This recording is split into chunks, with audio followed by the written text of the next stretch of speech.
Então beleza, pessoal, vamos ver como é que funciona aqui a parte da orientação ao objeto, tá bom? Vou dar uma explicação bem rápida aqui. Então aqui nós temos essa imagem aqui. Isso aqui representa um programa, tá bom? Então o que isso quer dizer? Que esse programa ele vai ser denominado através de uma classe, tá bom? Hoje nós vamos ter que dar um nome aqui, ó. Então, por exemplo, vou chamar essa classe de cálculo. Beleza? Ficou meio feio ali, mas é isso mesmo. Essa classe cálculos, ela tem que ter uns elementos para que eu possa manipular a memória. Esses elementos são chamados de atributo. Então, eu posso chamar aqui de valor 1 e valor 2. Certo? E nós temos que ter a manipulação desses pedaços de memória, que são valor 1 e valor 2. Então eu tenho que ter a possibilidade de manipular isso daí. Então como é que nós vamos manipular isso aí? Através dos métodos. Então eu posso ter aqui, por exemplo, soma. Tá? Geralmente a gente chama de somar, para dar a intenção de verbo que indica uma ação. Então os métodos são as ações que nós podemos executar através dos atributos. E todos esses recursos vão estar dentro de uma classe. Ok? O que é que eu tenho que lembrar? Que a classe, que é esse elemento que eu estou mostrando para vocês aqui, ó, tá? Esse escopo, essa estrutura, vamos dizer assim, ela não executa, certo? A execução dessa classe vai se dar através do objeto. Beleza?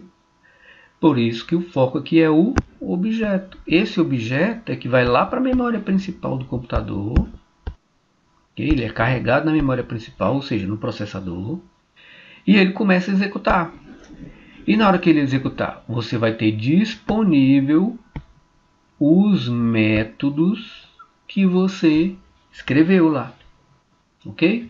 Então, repetindo, a classe é como se fosse o programa escrito, a codificação do programa todinho, toda a definição, que você vai dar um nome para essa definição, para esse escopo. Você vai dizer quais são os pedaços de memória que vão ser utilizados, ok? Valor 1 e valor 2, por exemplo.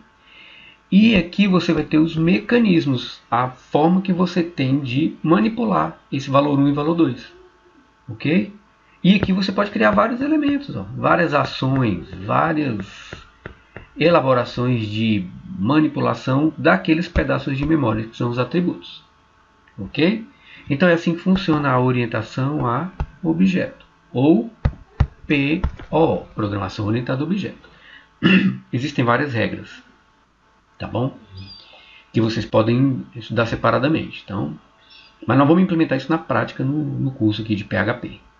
Beleza? Vamos começar bem simples. Vamos criar uma classe. Vamos criar uma classe calculadora, onde terão os atributos, onde terão os métodos. E aí vamos implementar isso. Tá bom? O legal é que nós vamos fazer isso já focado numa linguagem para o web. Que em nosso caso vai ser o PHP. Que nos possibilita trabalhar de forma dinâmica na web. Ok, pessoal? Então, o foco na orientação a objeto é esse aí. Ah, mas eu não estou entendendo direito. Aí você pega um materialzinho de orientação a objeto, bem básico, vê o que é classe, o que é atributo, o que é método, o que é instância de objeto, mas eu vou explicar isso na prática.